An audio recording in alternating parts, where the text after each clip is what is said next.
వంటి breakfast recipe అండి. అలాగే స్నాక్ ఐటమ్ మినప గారెలు, వీటిని మినప వడలు అని కూడా అంటారు. ఇవి చాలా బాగుంటాయి. మినపప్పు నేను మినపగుళ్ళు తీసుకున్నాను. వీటిని 4 hours నానపెట్టుకోవాలి. నానపెట్టుకొని ఇలా వాటర్ పూర్తిగా వడగట్టుకొని తీసుకోవాలి. చూడండి, ఇలా అంటే జారుడుగా ఉండేటట్లుగా పూర్తిగా వాటర్ వడగట్టుకోవాలి. ఆనియన్ 1 సన్నగా తరిగి తీసుకున్నాను. అలాగే కరివేపాకు 2 రెమ్మలు సన్నగా తరిగి తీసుకోవాలి. కొత్తిమీర కొంచెం సన్నగా తరిగి తీసుకోవాలి. సాల్ట్ మనకి టేస్ట్కి సరిపడినంత యాడ్ చేసుకోవాలి. అలాగే పచ్చిమిర్చి 4 స్పైసీకి తగినట్టు తీసుకోవచ్చు. జీరా 1/2 టీ స్పూన్, అల్లం చిన్న ముక్కలుగా కట్ చేసి తీసుకోవాలి. కరివేపాకు 4 ఆకులు, ఆయిల్ డీప్ ఫ్రైకి సరిపడినంత. ఇంగ్రీడియంట్స్ చూసారు కదా, ప్రిపరేషన్ ఎలాగో చూద్దాం. మనం వడకట్టుకున్న మినపప్పుని మెత్తటి పేస్ట్ లాగా గ్రైండ్ చేసుకోవాలి. నేను చిన్న మిక్సర్ జార్ అంటే చట్నీ జార్ ఉంటుంది కదా, దాన్ని యూస్ చేసుకుంటూ గ్రైండ్ చేసుకుంటున్నాను. ఎందుకలా అంటే ఈ మినపప్పులో వాటర్ ఏమి యాడ్ చేయకూడదు. అలాగే మెత్తగా గ్రైండ్ చేసుకోవాలంటే ఈ చట్నీ జార్ అయితే బాగా మెత్తగా గ్రైండ్ చేసుకోగలం. చూడండి, ఏమీ వాటర్ యాడ్ చేయలేదు, కానీ చక్కగా మెత్తగా వచ్చేసింది. ఇలా కొన్ని యాడ్ చేసుకొని ఇలాగా గ్రైండ్ చేసుకొని ఈ పిండిని రెడీ చేసుకోవాలి. వాటర్ యాడ్ చేయకూడదండి. మన మినపప్పు కూడా పూర్తిగా వాటర్ పోయేటట్లుగా వడకట్టుకోవాలి.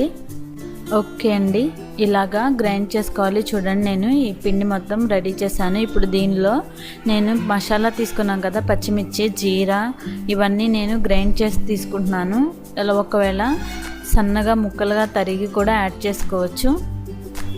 ఓకే, అలాగే అల్లం ముక్కలు, దీనిలోనే కొంచెం సాల్ట్ యాడ్ చేసుకోవాలి. ఇప్పుడు మనకి ఈ సాల్ట్ టేస్ట్కి సరిపడినంత యాడ్ చేసుకోవాలి.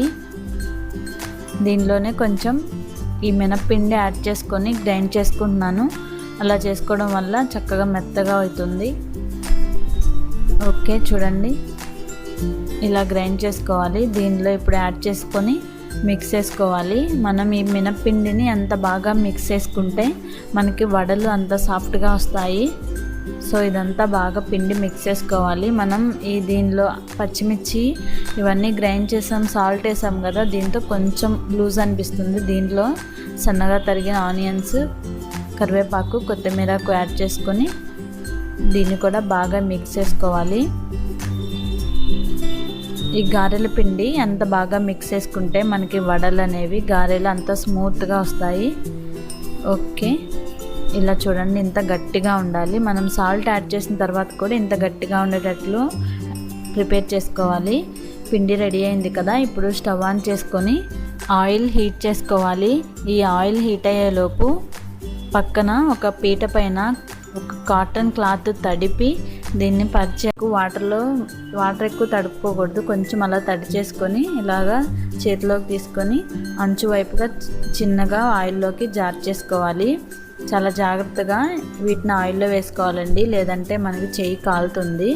అలా వేసుకున్న తర్వాత కొంచెం ఫ్రై అయిన తర్వాత 1 minute వరకు ఫ్రై అయిన తర్వాత జాగ్రత్తగా ఇలాగ వీటిని ఫ్లిప్ చేసుకోవాలి. వీటిని మీడియం ఫ్లేమ్లో ఫ్రై చేసుకోవాలి. హై ఫ్లేమ్లో ఉన్నట్లయితే పైన వెంటనే కలర్ వచ్చేస్తుంది, లోపల ఫ్రై అవ్వవు. చూడండి, ఇలాగా గోల్డెన్ కలర్ వచ్చేంత వరకు ఫ్లిప్ చేసుకుంటూ తిప్పుకుంటూ చక్కగా ఫ్రై చేసుకోవాలి. చూడండి, ఆయిల్ ఎక్కువగా ఉండడం వల్ల ఇవి చక్కగా ఫ్లఫీగా బాగా పొంగినట్లుగా బాగా ఫ్రై అవుతాయి. ఆయిల్ తక్కువగా ఉన్నట్లయితే చక్కగా వడలు ఫ్రై అవ్వవు. చూడండి, ఇలాగా గోల్డ్ కలర్ వచ్చిన తర్వాత వీటిని ఒక టిష్యూ పేపర్ ఉన్న ప్లేట్లోకి తీసుకోవాలి. ఆయిల్ ఏమన్నా ఉంటే ఆ టిష్యూ పేపర్ అబ్జర్వ్ చేసుకుంటుంది. యాక్చువల్గా ఆయిల్ చాలా తక్కువగా పీలుస్తుందండి. ఓకే, ఇవి కూడా ఫ్రై అయ్యాయి, తీసేద్దాము.